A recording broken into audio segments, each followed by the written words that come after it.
जय सीताराम। पिछली कहानी में हमने हंस और कछुए का कहानी देखा था। आज की जो हमारी कहानी है वह बगुला और श्रृगाल या फिर गीदड़ के बारे में है।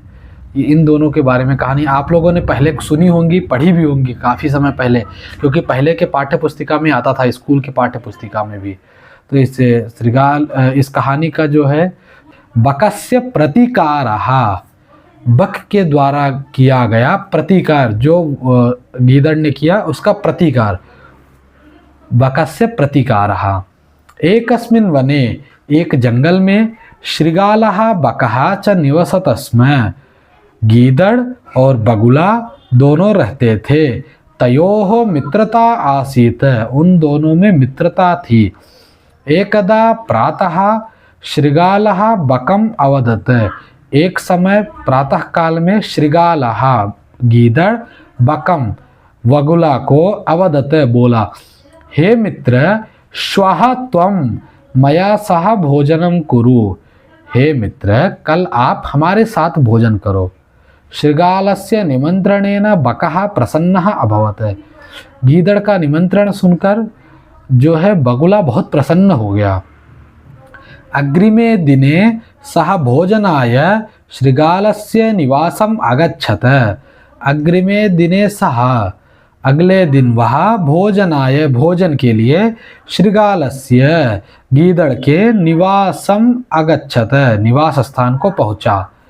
कुटिल स्वभावः श्रृगालः स्थाल्यां बकाय क्षीरोदनम अयच्छत, थोड़ा सा कठोर स्वभाव का श्रृगालः, श्रृगालः मतलब गीदड़, स्थाल्याम थाली में, बकाय क्षीरोदनम अयच्छत बगुला के लिए, क्षीरोदनम मतलब खीर, उदनम मतलब होता है अन्न, क्षीर मतलब होता है दूध, खीर जो है अयच्छत परोस दिया। बकम अवदच्च, बगुला को यह भी बोला, मित्र अस्मिन् पात्रे आवाम अधुना सहैव खादावः, इस पात्र में हम दोनों अब साथ में खाएंगे। भोजन काले, भोजन समय में, बकस्य चंचुः स्थालीतः भोजन ग्रहणे समर्था न अभवत, बकस्य चंचुः बगुला का जो चोंच था, स्थालीतः थाली से, भोजन ग्रहणे भोजन खाने में, समर्था न अभवत मुमकिन नहीं हुआ, वह भोजन खाने के योग्य नहीं हुआ, क्योंकि जो है उसका जो चोंच होता है वह पतला होता है, वह उसको थाली से खाने में बहुत दिक्कत होता है। अतः बकः केवलम क्षीरोदनम अपश्यत, इसलिए बगुला केवल खीर को अपश्यत देख ही रहा था। श्रृगालः तु सर्वम क्षीरोदनम अभक्षयत, गीदड़ तो पूरा खीर अभक्षयत खा लिया। श्रृगालेन वंचितः बकः अचिंतयत, गीदड़ के द्वारा इस तरह वंचितः, वंचितः मतलब परेशान भी बोल सकते हैं, परेशान करने के बाद बकः बगुला अचिंतयत सोचा, यथा अनेन मया सह व्यवहारः कृतः, तथा जैसे इसने मेरे साथ व्यवहार किया है वैसे ही अहम अपि तेन सह व्यवहारिष्यामि, मैं भी इसके साथ व्यवहार करूँगा। एवं चिंतयित्वा सह श्रृगालम अवदत, ऐसा सोचकर वह गीदड़ को बोला, मित्र हे मित्र त्वम अपि श्वः सायं मया सह भोजनम करिष्यसि, तुम भी कल शाम को मेरे साथ भोजन करो, ठीक है, ऐसा बोल दिया। बकस्य निमंत्रणेन श्रृगालः प्रसन्नः अभवत, बगुला के निमंत्रण से गीदड़ बहुत प्रसन्न हो गया। ठीक है भाई, अब फिर से इन्होंने मुझे निमंत्रण दिया, कोई बात नहीं, मुझे खाने में दिक्कत होती नहीं, मैं खा लूँगा।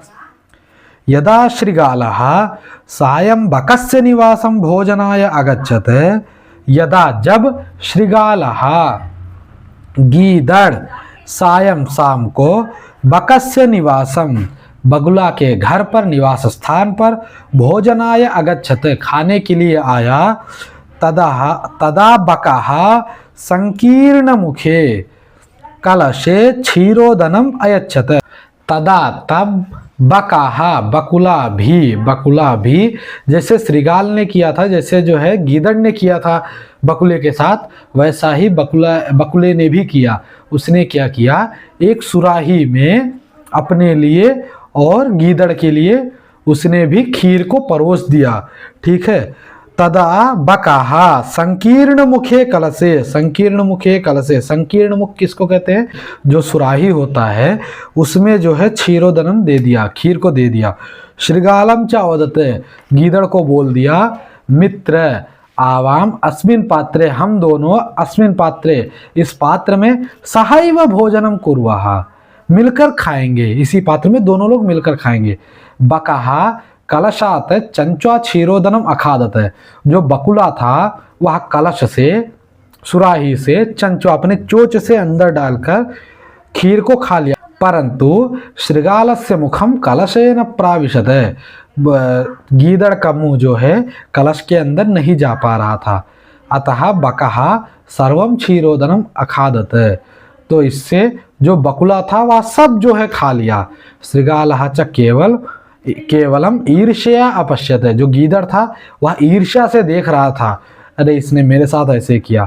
श्रृगालः बकम प्रति यादृशम व्यवहारम अकरोत, गीदड़ बकुला के प्रति जैसा व्यवहार किया था, बकः अपि श्रृगालम प्रति तादृशम व्यवहारम कृत्वा प्रतिकारम अकरोत, बकुला भी गीदड़ के प्रति उसी प्रकार व्यवहार करके प्रतिकार कर दिया।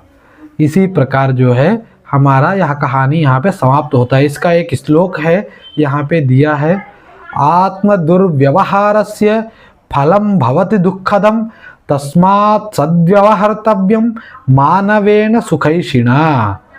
ठीक है, किसी के साथ दुर्व्यवहार करेंगे तो अपने साथ भी दुर्व्यवहार ही होगा, इसीलिए हमेशा सभी मनुष्य के साथ सद्व्यवहार करना चाहिए।